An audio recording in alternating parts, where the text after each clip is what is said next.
Bon. C'était les Kings, c'est les pubs du JJDA. Applaudissements, s'il vous plaît, merci. Et maintenant, fidèles téléspectateurs du JJDA, je vous demande de faire un triomphe à Olivier Richard. Applaudissements, bravo. Bonjour. Bonjour Olivier. Salut Jackie, ça va? Mets-toi là, ça Merci. va? Ça me fait plaisir de te revoir au JJDA. Bah, ça fait plaisir de revenir, oui. Ouais. C'est toujours une joie. Puis je vois que là, on est à la mode, il y a notre président bien-aimé. Ah oui, depuis le 6 mai, j'appelle François Hollande. Avant, j'appelais Nicolas Sarkozy, mais là, j'appelle François Hollande. Non, c'est bien. Ouais. C'est bien. Ça va mieux que l'UMP, non, toi? Je sais pas, qu'est-ce que t'en penses? On parle de l'UMP, du Parti Socialiste? On va parler de mon C'est comme tu bouquin. veux, Olivier. Qu'est-ce que tu penses du conflit UMP, COP Je pense qu'il faut être dans le pardon, pas dans le... Voilà, quoi, comme on a dit. Donc tu leur pardonnes, quoi? Ah, moi, je fais... Oui, bien sûr, ouais. Ouais, S'ils lisent mon bouquin, je les pardonne. Voilà. Ils vont le lire, non? Bah, j'espère, ouais. Donc, allez, on parle de ton bouquin, quand même. Ouais, c'est plus intéressant. Ouais, t'as raison. Donc, le bouquin s'appelle Manga, les 120 incontournables. C'est ça, ouais. La mangathèque idéale. Absolument. D'abord, il faut rappeler que tu es donc un spécialiste de manga quand même, parce que c'est son deuxième bouquin sur les mangas, non? Ouais, j'avais fait un livre, une biographie d'Akira Toriyama, le créateur de Dragon C'est la Ball. dernière fois d'ailleurs. Hein? Absolument. Oui. Et bon, spécialiste, je sais pas, mais ça m'intéresse. Et là, l'idée du bouquin, c'était de faire un guide, parce qu'en fait, il y a des centaines, des milliers de titres qui ont été, de types de mangas qui ont été traduits. Oui. Et c'est un peu dur de s'y repérer, donc j'ai fait un peu mon petit Tintin. Et voilà. Donc la mangathèque, ça peut être comme une discothèque, comme un Ouais, c'est comme une.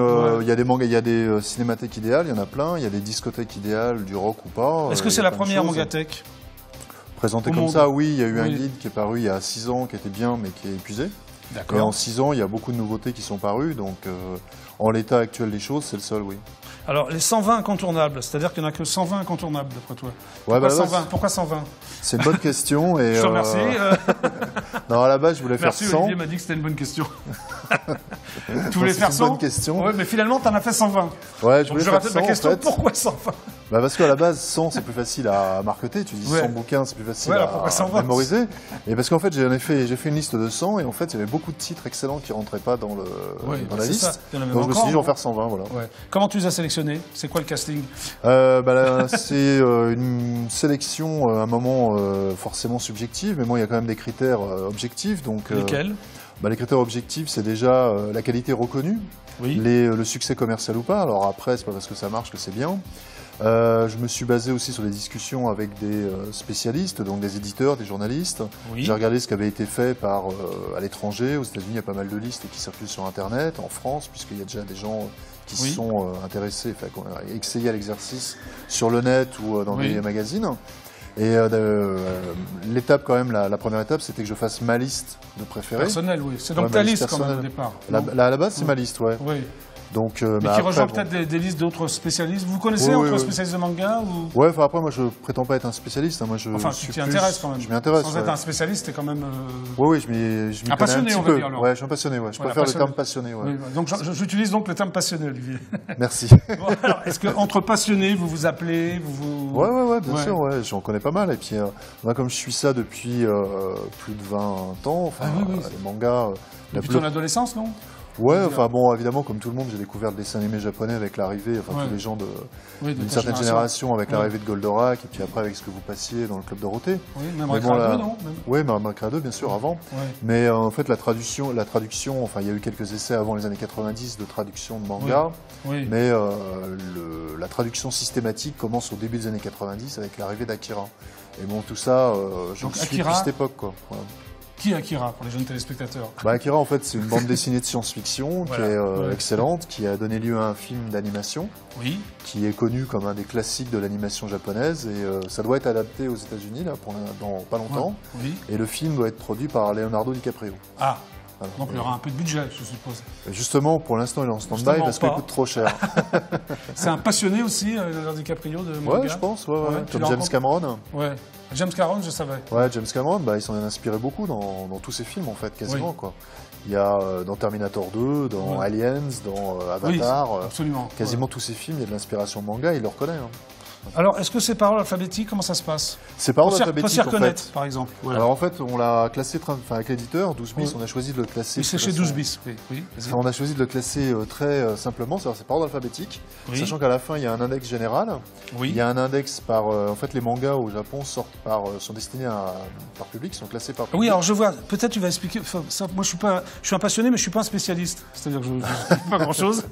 Je vois index shonen. Ouais, alors shonen, en fait, ça veut dire adolescent, c'est les mangas qui sont destinés aux pré-ados et aux adolescents, garçons. C'est-à-dire quel âge Bon, ça va être entre 12 et 17 ans, 18 ans. Bon, après, on peut... Pourquoi tu dis garçon? Les filles ne s'intéressent pas aux mangas? Si, parce qu'en fait, ils ciblent une population spécifique. Ah, d'accord. Et après, par ricochet, évidemment, quand ça marche, tu touches d'autres cibles. D'accord. Donc, shonen, c'est Naruto, Dragon Ball, One Piece. C'est le manga d'aventure. D'accord.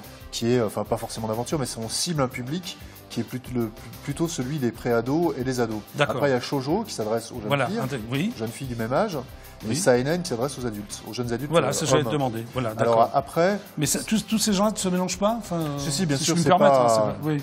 Permets-toi. C'est pas... non. Non, c'est pas du tout étanche. C'est-à-dire qu'on peut lire, en étant un adulte, un manga shoujo sans passer pour un maniaque. Voilà, c'est ça que je voulais dire. Oui, et on peut lire un pervers, par exemple. Ou un pervers. Est-ce qu'un ado peut lire des mangas pour adultes aussi? Oui, bien sûr, oui. Enfin, alors après, il y a différents types d'adultes. Il y a des mangas érotiques ou porno, non? Oui, mais ça, j'en ai pas mis dedans parce que c'est très particulier et que je pense que c'est intéressant. Mais après, dans les 120 mangas les plus essentiels, à mon avis, il n'y en a pas, quoi. Voilà. Il n'y en a pas. Non, il n'y en a pas, non. Bon, après, il y en a des marrants, il y en a des pittoresques. Oui, sûrement, non. Oui, bien sûr. Oui, mais c'est pas... pas ceux que je recommande en premier. D'accord. Donc c'est par ordre alphabétique. Ouais. Mais c'est par ordre alphabétique, c'est le nom du... Qu'est-ce qui est par ordre alphabétique? Le nom du manga ou l'auteur? Le titre du manga, par ordre alphabétique, le titre occidental. Et après, à la fin, il y a aussi une chronologie qui permet de suivre l'évolution du manga par année de sortie. Oui, donc c'est très clair. C'est vrai que c'est très clair. L'idée, c'est un petit guide l'idée, c'était d'être le plus simple possible. Oui, il faut que ce soit accessible à tous, aux passionnés, à ceux qui peuvent se passionner, qui ne le sont pas encore, mais ceux qui ne connaissent pas, quoi. D'accord.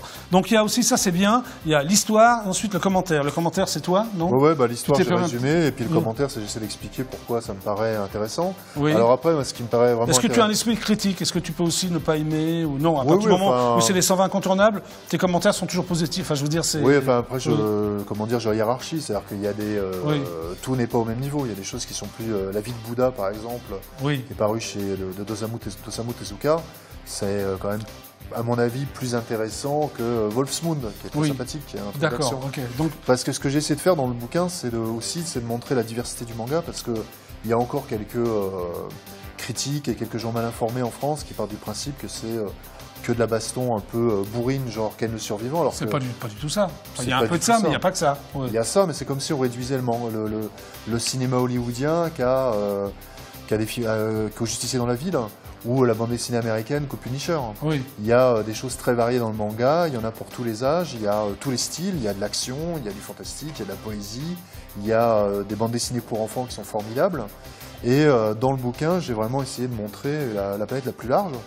Il y a des bandes dessinées qui sont vraiment très très bien. En fait, au Japon, ils se sont intéressés, enfin il y a eu une évolution éditoriale de la bande dessinée qui est arrivée avant l'évolution européenne et américaine. C'est-à-dire que dès la fin des années 50, les Japonais réfléchissaient aux moyens de rendre la bande dessinée plus adulte, dans le sens plus profond en termes de thématiques. Et en fait, il y a des tas de séries qui sont peu connues, qui sont très connues des spécialistes et des passionnés. Des passionnés. Mais pas du tout connues du grand public. Et il y a eu des fois, récemment encore, à la télévision, un polémiste connu qui s'appelait Eric Z, comme Zorglub, qui s'en prenait Eric Zemmour, non? Qui s'en prenait au manga selon Eric Z. Il n'aimait pas les mangas, Eric Zemmour. Il n'aime pas grand-chose, remarque. Il n'aime pas grand-chose, mais bon, à l'entendre, c'était très débile et tout ça. Et bon, il y a des choses qui sont fantastiques. C'est comme dans le dessin animé japonais, vous aurez Miyazaki et après vous aurez Ken le survivant. Alors, c'est pas tout à fait pareil. C'est préfacé par Mouloud Achour, du Grand Journal. C'est ça, tu le connais bien?